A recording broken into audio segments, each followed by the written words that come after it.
Hello, my name is Chidimai Bemere, and I'd love to use this opportunity to say thank you for choosing to stay with me on this journey. Thank you for choosing to watch this video.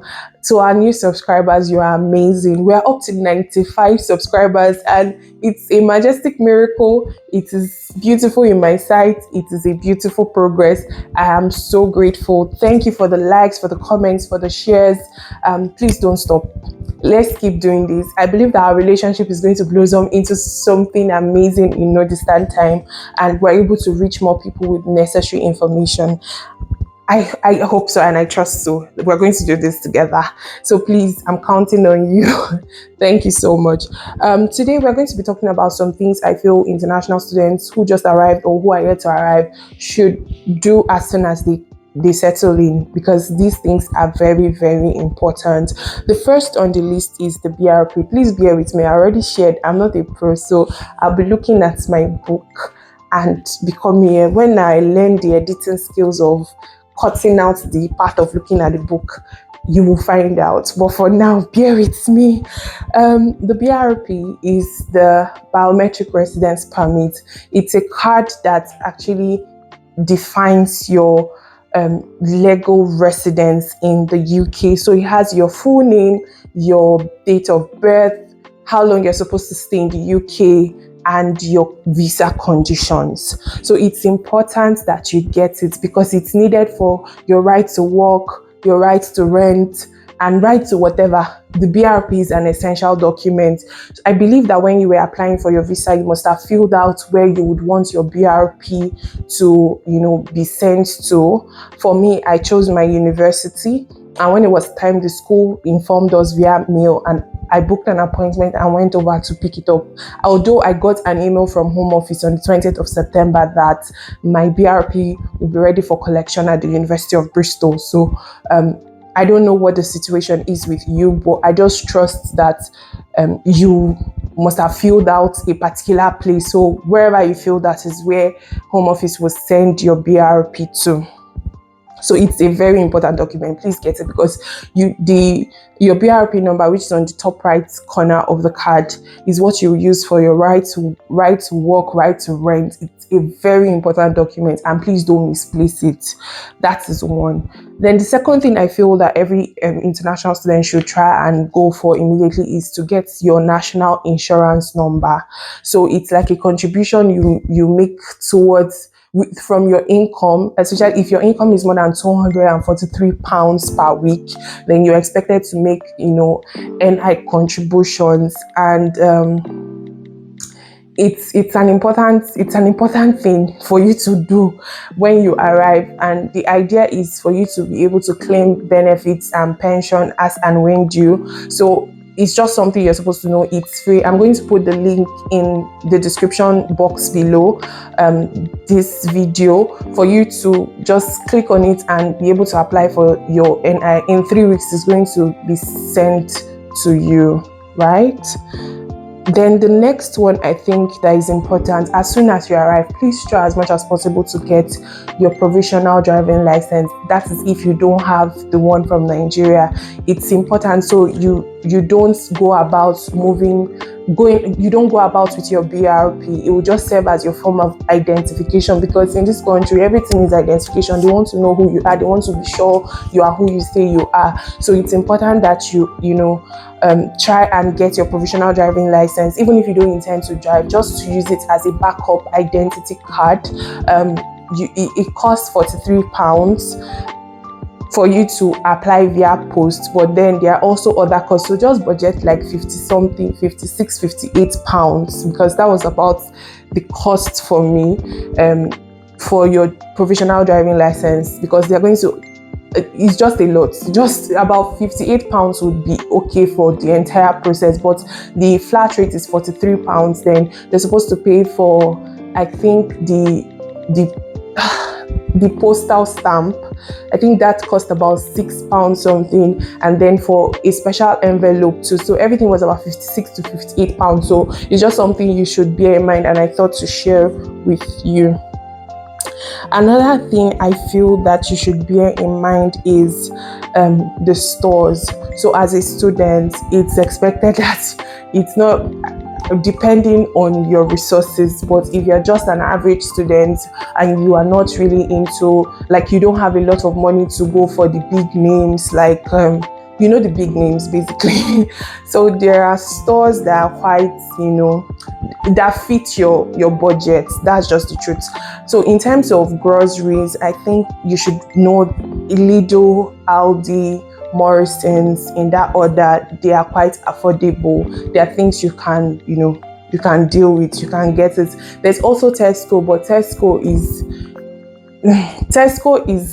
like the last resort. Like, if you don't know what you're going to do, if you don't have any other store around you, then you're like, okay, let me go for Tesco's. But if you have Lidl, if you have Aldi, if you have Morrison's, if you also have Home Bargains, these are places where you can get what's it called? You can get cheap things. We also have Poundland, we have Wilco. So it's up to you based on your resources. But I just thought to put it out there that, Lidl is quite affordable, Aldi is affordable, Morrison's, Poundland, Home Bargain, Wilco. If you have ideas of other stores, please just put it in the description, in the comment section below, and so that we can help other people. But I just thought to let you know that these stores are quite affordable. Then when it comes to clothing, if you know that you are strict on your budget and you really want things that are presentable, that are nice, I would advise that you go to Primark. They have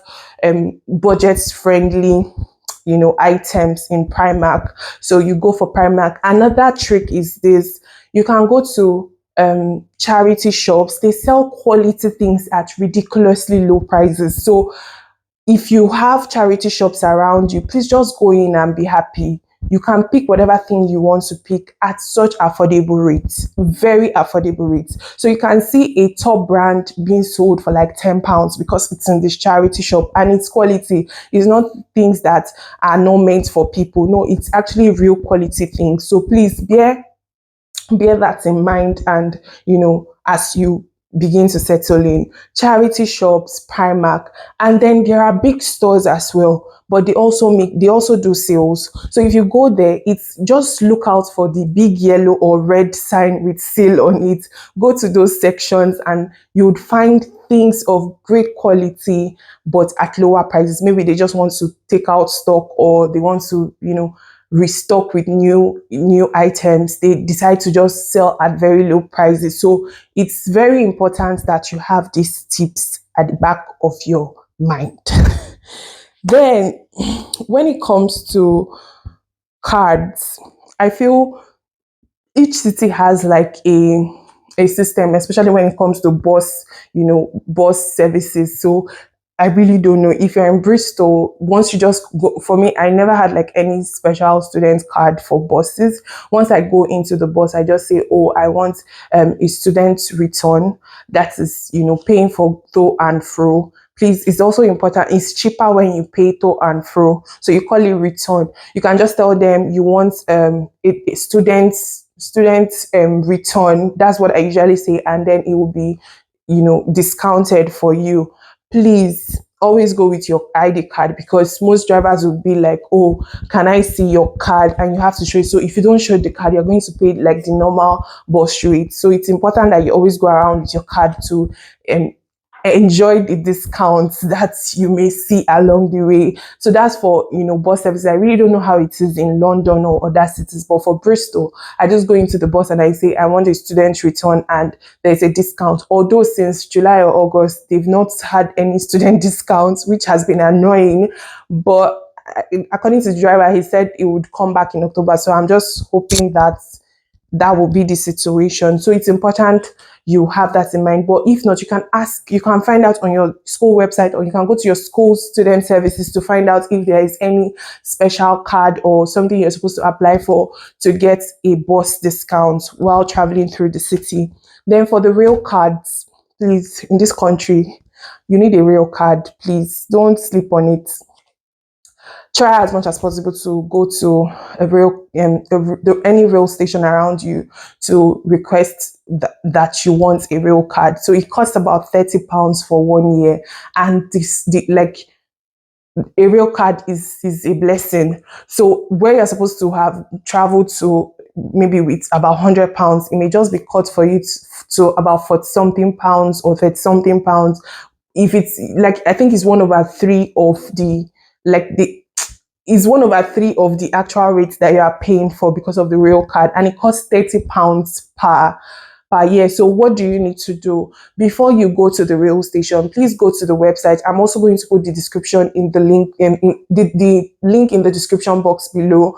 Go to the website and print out the, you see a form for mature students. Print it out, take it to your school's student service or your faculty, whatever. When you get there, they're supposed to stamp on it. They're supposed to stamp on it. Go also with your passport, stamp on the passport, stamp on the form, fill the form, and take it to, you take it to the rail station and pay the 30 pounds, and you'll be given your real card. So please don't forget this. It's important you have a real card, and it's the 16 to 25 age range for every student. That's the real card category. So please don't forget. It's important. Please, you need a real card in this country because you pay more than what you're supposed to pay if you don't have a real card. So please, that's a beautiful information. Then I know that most students, once they call me, it's the most times they go for what's it called, they go for banks that are quick, that you can just sit at home and apply, to get an account. Banks like Monzo, Revolut, and the rest of them. So you find out that when you arrive, even if you may not necessarily, you may eventually be successful in getting the account opened, but they don't have a physical building. And then you are confused. Oh, how am I going to go about it? How do I go about it? How do I go about it? I'm here to help you. So just look around. You can use Google to say any pay points around me. If you have a pay point around you, it's just very easy. Go with your card to the pay points. Tell them that you want to pay money into your account. You give them the card. I think they charge £1 for every transfer. You give them your card, and immediately the amount you want to deposit into your account, you can do that. So just ask Google for any pay point around you, and you'll be fine. So when you are settled, you can now go on to open other UK traditional banks like Halifax and the rest of them. I hope that is clear. Please, if you have any questions, please feel free to ask in the comment section.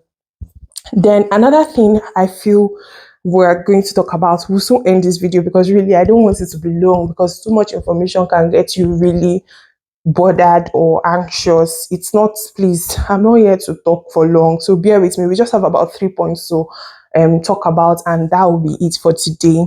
So another thing I want you to bear in mind is that as a student, you have so much privileges around you. So always ask, when you go into a place, ask them, do you have student discounts? Do you have student discounts? Always go around with your student card, please.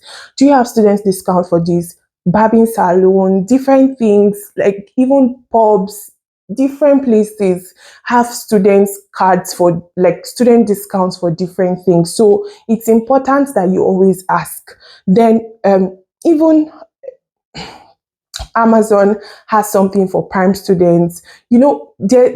As a student, you have opportunities and privileges. So please always ensure that you ask the right questions, or you might go to a website and you like what you see. Just scroll down and check if there's anything like student discounts, and you'll be fine that you tried that option, because it's going to really save you a lot. You need your money for more important things. So when you can save from, it's an amazing thing to go for it. Then another thing I want to talk about is, please ensure that you always ask questions. Don't feel it's a burden. It's not a burden. If it's not clear, it's not clear. And that is one thing I really love about this country. There's no discrimination in asking questions. You can ask the silliest questions, and people are ever willing to be kind to answer you. Don't feel shy. Don't feel, oh, I'm coming from a particular country, I'm a big boy, I'm a big girl there, I'm not supposed. Please, you left your country, you are in a new space. Behave like a new person. Ask questions. Don't feel that it is a burden. It's not a burden. Be in touch with people that, that and your school community, especially your student service. If it is overwhelming, go to them. They would always direct you to one, like the right unit to attend to your matter. So that's what I really thought I should put out for today. Please, I hope it made sense and I was able to touch so many things. Um, if you have any questions, please don't forget to let me know. I am grateful to serve, right? Thank you so much and have an amazing new week. Bye.